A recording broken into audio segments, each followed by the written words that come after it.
Good morning dear students.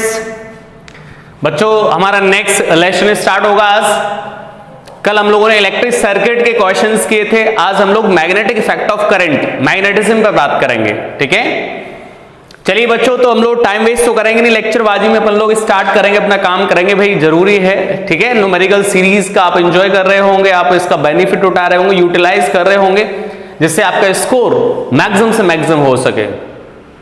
दूसरा, theoretical question बेटा, मतलब जो थ्योरेटिकल क्वेश्चंस हैं वो आपके नोट से ही आएंगे, बट न्यूमेरिकल क्वेश्चन तो फिक्स हैं, जो भी है इनमें से आना है, तो आप अच्छे से करें। ठीक है, जो भी बेसिक क्वेश्चंस ये पढ़ाए जा रहे हैं, कराए जा रहे हैं, उनको अच्छे से तैयार करें बेटा, प्रैक्टिस करें। मैं यहाँ कराता हूं, आप उनको वापस करें। ठीक है, मैं जो क्वेश्चंस यहाँ पे आपके सामने एक्सप्लेन करता हूं बच्चों, उनको आप लोग वापस रिपीट करें चीजों को। ठीक है, तभी आपको अच्छे से इसका बेनिफिट मिल पाएगा। ठीक है, चलिए बच्चों स्टार्ट करते हैं अपना क्वेश्चन नंबर 1। क्या दिया गया बेटा क्वेश्चन नंबर 1 में, चलो देखते हैं। नेक्स्ट लेसन है बेटा हमारा। ठीक है, स्टार्ट करते हैं यार इसको। क्या बोला है, कोई आवेश कण जो एक समान चाल से गति कर रहा है। तो ये तो आपको स्थिर विद्युतकी में भी बताया गया था कि अगर कोई आवेश विराम अवस्था में है तो विद्युत क्षेत्र उत्पन्न करेगा, गति अवस्था में तो विद्युत क्षेत्र व चुंबकीय क्षेत्र उत्पन्न करेगा। मतलब गति कैसी होनी चाहिए बेटा, एक समान चाल से। ठीक है, सॉरी एक समान वेग बोले तो बेटर रहेगा, चाल में तो तुरंत आ सकता है। तो कैसा होना चाहिए बेटा, एक समान वेग से गतिशील है तो क्या उत्पन्न करता है, विद्युत क्षेत्र व चुंबकीय क्षेत्र दोनों उत्पन्न करता है। ठीक है, तो क्या बोला गया था, कोई आवेश जो एक समान चाल से गति कर रहा उत्पन्न करता है विद्युत क्षेत्र एवं चुंबकीय क्षेत्र दोनों। ठीक है, आंसर जो है इसका दिया है बिल्कुल सही है, यही दिया गया है। ठीक है, त्वरित आवेश बोल देता तो बेटा क्या बोलते आप लोग, त्वरित आवेश बोलते देता तो क्या बोलते, विद्युत क्षेत्र चुंबकीय क्षेत्र विद्युत चुंबकीय रेखाएं उत्पन्न करता है। चलिए अगला क्वेश्चन क्या दिया गया, ए लंबे सीधे धारावाही तार से r दूरी पर उत्पन्न चुंबकीय क्षेत्र भी है, यह तार प्रवाहित धारा का मान नियत रखे और r/2 दूरी पर उत्पन्न चुंबकीय क्षेत्र का मान क्या आएगा। बच्चों इस वायर की वजह से पूछ रहा है, current carrying wire, current carrying wire से r डिस्टेंस पर मैग्नेटिक फील्ड क्या होता है। सबसे पहले आपको ये पता होना चाहिए, तो इसके लिए हम लोग क्या कर देते हैं बेटा, एम्पियर्स लॉ लगा देते हैं, एम्पियर सर्कुलर लॉ।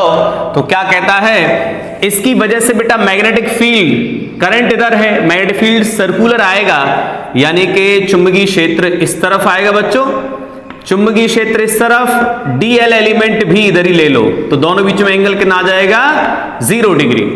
तो बच्चों एम्पियर सर्कुलर लॉ क्या आ गया, B dot D L is equal to mu naught into I enclosed. यहां पर क्या आ जाएगा, B into D L cos 0 mu naught और आई एनक्लोज कितना इसके अंदर आई। Okay, B dot D L बेटा D L D L D L D L D L D L D L D L सारे ऐड होते चले जाएंगे, तो क्या बन जाएगा, टोटल सरकमफरेंस, परिधि। तो ये हो जाएगा 2 पाई आर और म्यू नॉट इंटू आई। तो B की वैल्यू कितनी आ गई बेटा, mu naught I upon 2 pi R. सही है, ये आ गया magnetic field due to long current carrying wire. अब क्या बोल रहा बच्चों, देखो क्वेश्चन में क्या दिया गया बेटा, r डिस्टेंस पर magnetic field mu naught I upon 2 pi R हो जाएगा। सही है, और r/2 डिस्टेंस पर मैग्नेटिक फील्ड क्या आ जाए बेटा, b डैश, अज्यूम कर लिया उसको, mu naught I upon 2 pi r/2। क्या बोला इसने, करंट वही रखा, करंट सेम, डिस्टेंस बदल दी केवल। ठीक है, आप अगर हम लोग कंपटीशन होते इस टाइम क्वेश्चंस को लेके तो हम डायरेक्टली कर सकते थे बेटा, B inversely proportional to R है, B inversely proportional to R है, तो R को आधा करो तो B डबल हो जाएगा। हम इस तरीके से करते हैं। ठीक है, इतना कैलकुलेशन नहीं करते वहां पर। तो यहाँ क्या है बेटा, ये बोर्ड का मामला है तो इसलिए मैं लिख के बता रहा हूं, कितना हो जाएगा, ये कैंसिल हो जाएगा, यहां से 2 पाई आर कैंसिल हो जाएगा, ये आ जाएगा 2, समझ रहे हो। तो यहां पर सॉरी ये आ जाएगा बेटा 1/2, तो यहां से B डैश का वैल्यू 2 टाइम्स ऑफ B हो जाएगा। ठीक है, चलिए बच्चों इसके बाद जो नेक्स्ट क्वेश्चन है क्या दिया गया है, एक वृत्ताकार धारावाही कुंडली केंद्र पर उत्पन्न चुंबकीय क्षेत्र बी नॉट है। सूत्र जरूर याद होने चाहिए बेटा। केंद्र पर चुंबकीय क्षेत्र क्या दे रखा है? B not. ओके, तो हम लोग क्या लिखेंगे सर? केंद्र पर चुंबकीय क्षेत्र बी नॉट क्या आ जाएगा? Mu naught I upon 2r। This is the first condition. केंद्र पर, लूप के केंद्र पर चुंबकीय क्षेत्र mu naught I upon 2r। Clear? अब क्या बोला? इसी कुंडली के अक्षीय बिंदु पर इसकी त्रिज्या के बराबर दूरी पर चुंबकीय क्षेत्र B है, तो B और V नॉट में क्या रिलेशन?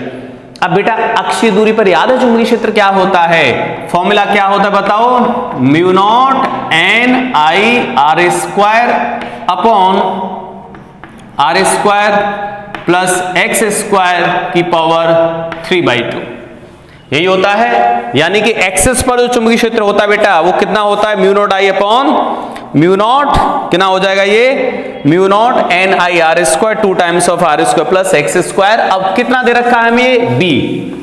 तो बच्चों हम क्या लिख दें इसको? म्यू नॉट एन आई। अब यहां पर देखो क्या, एक ही लूप है, एक कॉइल है, तो यहां 1 लिख दो, सिर्फ 1 रहने दो। आई हो गया करंट और आर स्क्वायर हो गया, कोई फर्क नहीं पड़ा यहां पर, 2 times of R square plus बच्चों एक्स कितनी दूरी पर पूछ रहा है? एक्स दूरी पर, तो क्या लिख देंगे? एक्स स्क्वायर, तो आर स्क्वायर 3/2। यहां पर बेटा क्या आगे बताओ? आर स्क्वायर कितना आ जाएगा? Mu naught I R square upon 2 times of 2r square की पावर 3/2। ठीक है, कितना आ जाएगा बच्चों? म्यू नॉट आई आर स्क्वायर, ये हो जाएगा बेटा 2 इंटू 2 की पावर 3/2 इंटू आर की पावर 3। आर की पावर 3 कैंसिल हो गया बेटा यहां से, ये हो जाएगा म्यू नॉट आई अपॉन और ये 2 की पावर 3/2 1 ऐड कर दो तो कितना है बेटा? 5/2 इंटू आर। सही है। अब यहां पर हमें दिया गया बेटा रेशियो पूछ रहा है ये, तो क्या लिख दें? B upon B naught. इसको बच्चों इससे डिवाइड कर दो। सही है, डिवाइड यहां कर देते हैं बेटा, यहां डिवाइड कर देते हैं। क्या आएगा? B upon B naught. B की वैल्यू कितनी है? म्यू नॉट आई अपॉन 2 की power 5/2 divided by mu naught I और 2r, सॉरी r भी था यहां पर, r भी था बच्चों, r। क्या आएगा ये? यहां से बेटा mu naught I cancel, r cancel. ठीक है, क्या हो जाएगा बताओ? ये जाएगा ऊपर, तो यहां आएगा और 2 अपॉन 2 इंटू 2 की पावर 3/2 लिख सकते हो इसको। यहां से कैंसिल आउट हो जाएगा। B upon B naught, calculation है यार, B की वैल्यू क्या आ जाएगी? अच्छा रेशियो पूछा था, तो रेशियो क्या आ जाएगा? 1:2:2, यानी कि ये हो जाए बेटा 1 अपॉन, तो 1:B नॉट 2√2 लिख सकते हो इसको। ठीक है, यानी कि आपका आंसर जो है बेटा वो कौन सा आना चाहिए? बी ऑप्शन आना चाहिए थर्ड में। बिल्कुल सही है। ओके, अगला क्वेश्चन, तो मतलब बेसिक क्वेश्चन था बेटा, फॉर्मूला बेस्ड क्वेश्चन था, केंद्र पर पूछा था और अक्षीय स्थिति पर पूछा था। ठीक है, दोनों में तुलना करवाई थी।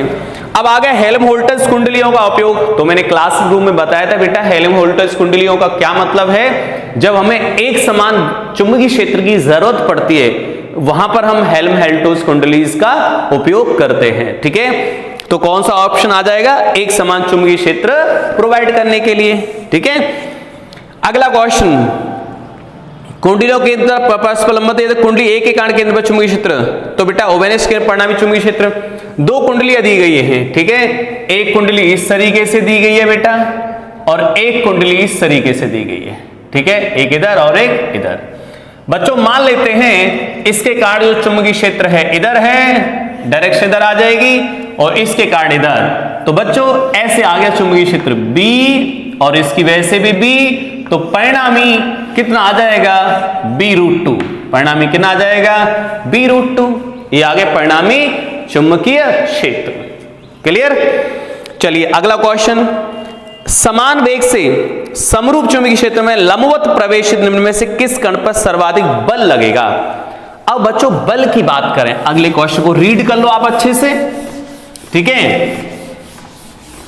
बल पूछा है सर, और बल का फॉर्मूला क्या होता है, QVB।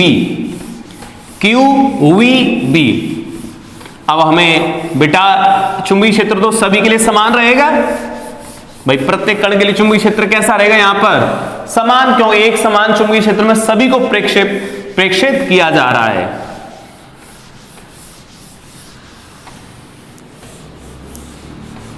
बल की बात कर रहा है यार ये। तो बच्चों सबसे पहले हमें फॉर्मूला जरूर याद होने चाहिए इस चैप्टर के। लास्ट में जो फॉर्मूले लिखे होते हैं बुक्स में, तो फॉर्मूले आप मॉर्निंग टाइम पर बेटा बैठ के आराम से फॉर्मूले घोट सकते हैं, ठीक है। चलिए, समान वेग से, वेग समान है सभी का, ठीक है, समान वेग से समरूप चुंबकीय क्षेत्र में, चुंबकीय क्षेत्र भी समरूप यूनिफॉर्म, लंबवत प्रेक्षण में से किस कण पर सर्वाधिक बल लगेगा, ठीक है। तो बेटा बल की वैल्यू की बात करें तो Q into V into V, समान वेग से ये समान, तो यानी कि बल डायरेक्टली प्रोपोर्शनल टू Q हो गया, यानी जिस पर जितना ज्यादा आवेश होगा उस पर उतना ही ज्यादा बल लगेगा, ठीक है। अब यहां पर देखा बेटा, पहला सबसे पहले क्या दे रखा है, इलेक्ट्रॉन, ठीक है। इलेक्ट्रॉन पर ये 0 इलेक्ट्रॉन, दूसरा हाइड्रोजन, हीलियम, और नेक्स्ट दे रखा है लिथियम। तो लिथियम पर बेटा क्या होगा, सबसे ज्यादा चार्ज लिथियम पर ही आ जाएगा, ठीक है। तो हम लोग बोल सकते हैं आंसर क्या आएगा इसका, जो है लिथियम, क्योंकि बेटा लिथियम में ही सबसे ज्यादा क्या होगा यहां पर 3 और ये 7। तो सबसे ज्यादा जो चार्ज है, सबसे जो वैल्यू है, तो उसमें नंबर ऑफ प्रोटॉन्स बेटा सबसे ज्यादा होंगे, तो इसमें सबसे ज्यादा आवेश होगा। जब आवेश सबसे ज्यादा है तो बल सबसे ज्यादा इस पर लगेगा। सिंपल सा क्वेश्चन। अगला, एक विद्युत मेंस के सप्लाई तारों के मध्य की दूरी, विद्युत मेंस सप्लाई जो जारी होती है तो तार बनाए जाते हैं 2-3, ठीक है, उनके बीच की डिस्टेंस दे रखी है इसने 12 सेंटीमीटर है, ऐसे समझ लेते हैं वायर 12 सेंटीमीटर दूरी पर है, करंट फ्लो कर रहा है सपोज ऐसे। ये तार प्रति एकांक लंबाई पर 4 mg भार अनुभव करते हैं, यूनिट लंबाई पर फोर्स पर यूनिट लेंथ क्या आता था बेटा, mu not I1 I2 divided by 2 pi D. ये फॉर्मूला होता था फोर्स का, यूनिट लेंथ पर लगने वाला फोर्स यही होता था बेटा। अच्छा, दोनों तारों पर धारा का मान क्या होगा। अब देखो, इसने दोनों तारों में धारा के मान हमें समान मानने पड़ेंगे, क्योंकि इसने अलग अलग तो मेंशन कर नहीं रखा है, तो हमने क्या अज्यूम कर लिया, समान। तो हम क्या बोलेंगे, ये mu naught upon, mu naught की वैल्यू क्या लिख दो बेटा, 4 pi into 10 to the power -7, और आई स्क्वायर कर दो इसको, अरे आई इंटू आई स्क्वायर हो जाएगा 2 पाई डी। डी बेटा 12 सेंटीमीटर को किस में कन्वर्ट कर दो, मीटर में, और ये force per unit length 5 milligram दे रखा है, 5 mg, तो 4 mg, तो इसको मैं मिलीग्राम ही समझूंगा। तो मिलीग्राम से ग्राम और उससे केजी, तो कितना आ जाए बेटा, इंटू जी इंटू 10। देखो ध्यान से, मैंने क्या लिखा बेटा, फोर्स क्या दे रखा था इसने, मिलीग्राम। अब इसको कन्वर्ट कर दो बच्चों, जैसे 4 मिली को ग्राम में कन्वर्ट कर दो -3 हो गया, और ग्राम को केजी में कन्वर्ट कर दो इतना आ गया, ये सही है। ये दे रखा है आपको, चलिए इनटू, अब आपके लिए ये फोर्स की वैल्यू बता दी, ठीक है। अब आप सॉल्व कर सकते हैं इसको, ठीक है बेटा, एक बार कैलकुलेशन करके देख लेना, ठीक है। चलिए अगला क्वेश्चन क्या दे रखा है, 100 इलेक्ट्रॉन वोल्ट ऊर्जा का एक प्रोटॉन, बेटा एक प्रोटॉन दे दिया जिसकी एनर्जी कितनी है, 100 इलेक्ट्रॉन वोल्ट, ओके, इतने चुंबकीय क्षेत्र में प्रवेश करता है। B की value 10 to the power -4 tesla, समझ रहे हो, ये टकला है इतना, ठीक है, 10 टू द पावर -4। उसके लंबवत प्रवेश कर प्रोटॉन की साइक्लोट्रॉन आवृत्ति रेडियन पर सेकंड में होगी। अरे यार क्या आवृत्ति साइक्लोट्रॉन, बेटा सबसे पहले हम लोग एनर्जी अगर लिखें किसी चार्ज पार्टिकल की एनर्जी, काइनेटिक एनर्जी, क्या लिखोगे 1/2 mv²। ठीक है, काइनेटिक एनर्जी आपको दे रखी है 100 इलेक्ट्रॉन वोल्ट को कन्वर्ट कर दो बेटा जूल में, 1 × 10⁻⁻19 जूल में कन्वर्ट हो गई है। ठीक है, ऐसा यूनिट में कन्वर्ट हो गई। 1/2 मास ऑफ प्रोटॉन। अब मास ऑफ प्रोटॉन आपको याद होना चाहिए, मास ऑफ प्रोटॉन को आप क्या लिख सकते हो 6 × 6 7 10⁻⁻27। अब आप देख लेना, एग्जैक्ट मुझे याद है ऐसा कुछ है लगभग। v², अब याद है मैग्नेटिक फील्ड में v की वैल्यू कैसे निकालते थे, फोर्स QVV और mv²/r, समझ रहे हो। तो हम लोग इसकी वैल्यू जो फाइंड करते थे बेटा R = mv/qb। अच्छा, v को कन्वर्ट कर दो, लेकिन ये बात पूछ रहा हमें ओमेगा की, सही है। तो ओमेगा के टर्म में v फाइंड कर सकते हैं हम लोग। तो यहां पर बेटा ये लिख सकते हो QVV mr ω², यहां से, लेकिन इसके सर्कुलर पाथ की रेडियस आपको पता है क्या। देखो साइक्लोट्रॉन के केस में जो है बेटा, साइक्लोट्रॉन के केस में जो एनर्जी है वो कितना लिख दोगे r। अब इसका जो रेडियस है वो दे रखा आपको, ठीक है, देख लेते एक बार रेडियस कितना दे। ओके बच्चों, तो हम लोग क्या कर सकते हैं, अब हमें जो काइनेटिक एनर्जी बेटा, सबसे पहले हम लोग काइनेटिक एनर्जी का रोल ही नहीं ले रहे, ओमेगा की वैल्यू याद है, कैसे निकालते थे ओमेगा = QB/m, QB/m। अब बेटा वैल्यू पुट अप कर दो आप, प्रोटॉन पे आवेश कितना 10⁻⁻19। अब भाई वैल्यू तो आप पुट अप करना 10⁻⁻4 टकला divided by m, 6 × 6 7 10⁻⁻27 kg। Omega आप यहां से कैलकुलेट करना, काइनेटिक एनर्जी का कोई रोल है ही नहीं। ठीक है, चलिए अगला क्वेश्चन क्या दे रखा है बेटा इसने, नेक्स्ट क्वेश्चन में क्या दिया गया है, साइक्लोट्रॉन फ्रीक्वेंसी ओमेगा = QB/m से फाइंड कर दी अपन लोगों ने। क्योंकि काइनेटिक एनर्जी से फाइंड करते तो बेटा रेडियस की जरूरत पड़ती, जो कि इसमें गिवन नहीं है, तो फिर हम लोग डायरेक्टली ओमेगा का वैल्यू QB/m से भी फाइंड कर सकते हैं। प्रोटॉन के लिए चार्ज पता है, मैग्नेटिक फील्ड पता है, मास पता है प्रोटॉन का। चलिए भाई, अब बेटा अगला क्वेश्चन आ रहा, देखो अगले क्वेश्चन पे फोकस करें अच्छे से। अगला क्वेश्चन क्या है बेटा, रीड कर लो क्वेश्चन को। हाँ, नेक्स्ट क्वेश्चन क्या दिया गया यार, यदि G प्रतिरोध के धारा मापी से मुख्य धारा की 2% धारा पूर्ण विक्षेप के लिए आवश्यक हो, तो पार्श्व शंट का प्रतिरोध क्या होगा। G प्रतिरोध के धारा मापी से मुख्य धारा की 2% धारा, देखो बेटा सबसे पहले हम लोग क्या लगा दें यहां पर, धारा मापी गैल्वेनोमीटर। ये क्या करता है बच्चों, ये धारा आ रही है इसमें इस तरफ, आपको पता है अल्प धारा को मापता है बेटा, इसके साथ एक शंट प्रतिरोध लगा देते हैं हम लोग, जो धारा को बाईपास दे देता है। अब इसमें से कितनी धारा जा रही है बेटा, जो मेन धारा है उसका 2% जा रहा केवल, तो बेटा I आ रही थी मेन धारा, इसका 2% क्या आएगा, I × 2 डिवाइडेड बाई 100, ये आ गया 2%, तो कितना आ गया ये I/50। तो सर इधर कितनी जाएगी धारा, टोटल धारा I 2% इधर चला गया, तो बाकी इधर जाएगा I/50, यानी कि 49/50 टाइम्स ऑफ I यहां से पास हो रहा है शंट रेजिस्टेंस S। अब वैल्यू पूछे बेटा किसकी, शंट की वैल्यू पूछिए, तो हम क्या करेंगे बेटा, कॉन्सेप्ट क्या बताता मैं यहां पर, वोल्टेज, जो वोल्टेज यहां पर है वही वोल्टेज यहां भी होगा। तो बेटा यहां वोल्टेज कितना आ जाएगा, V = वोल्टेज का फॉर्मूला IR। तो बच्चों यहां पर करंट कितना है, I/50 multiplied by resistance galvanometer का G, और वही होगा यहां पर, तो बेटा शंट रेजिस्टेंस और 49/50 टाइम्स ऑफ I, ये कैंसिल हो गया, आई ने आई को मार दिया, एस की वैल्यू कितनी आ गई बेटा, G/49। This is a shunt resistance. आप शंट रेजिस्टेंस की वैल्यू को देखें, अगर ऑब्जर्व करें बेटा, वैल्यू G/49 है, यानी कि इसके रेजिस्टेंस का 1/49 टाइम्स, यानी कितनी कम वैल्यू है। तो शंट जो ऐड करते हैं बेटा, कनेक्ट करते हैं पैरेलल में, उसकी वैल्यू क्या होती है, स्मॉल।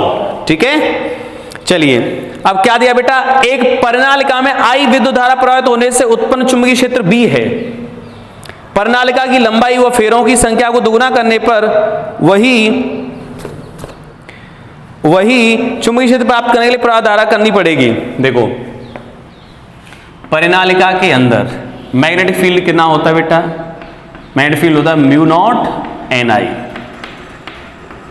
ठीक है, μ0 Ni। अब क्या किया इसने, ओके स्टूडेंट्स, तो हम लोग बात कर रहे थे यार परिनालिका पर। ठीक है, क्वेश्चन नंबर 10 था बेटा, परिनालिका के अंदर जो चुंबकीय क्षेत्र होता है, ये लंबाई सपोज अज्यूम कर लेते हैं L और नंबर ऑफ टर्न्स है इसमें कैपिटल N। चुंबकीय क्षेत्र का वैल्यू इसके अंदर μ0 Ni। सर μ0 Ni का मतलब number of turns per unit length into current I, ये है चुंबकीय क्षेत्र शुरुआत में। अब क्या बोल रहा है बेटा, चुंबकीय क्षेत्र B दिया है, परिनालिका की लंबाई व फेरों की संख्या को दोगुना करने पर वही चुंबकीय क्षेत्र प्राप्त करने के लिए चुंबकीय क्षेत्र वही प्राप्त करना है, μ0 वापस लंबाई व फेरों की संख्या को दोगुना करना है, 2N 2L current I dash, तो प्रवाहित विद्युत धारा करनी पड़ेगी। तो आपको समझ आ गया होगा सर ये 2 ने 2 को मार दिया, क्या फर्क पड़ेगा, तो धारा की वैल्यू क्या होनी, वही रहनी, तो I dash is equal to I हो जाएगा। ठीक है, I is equal to I dash.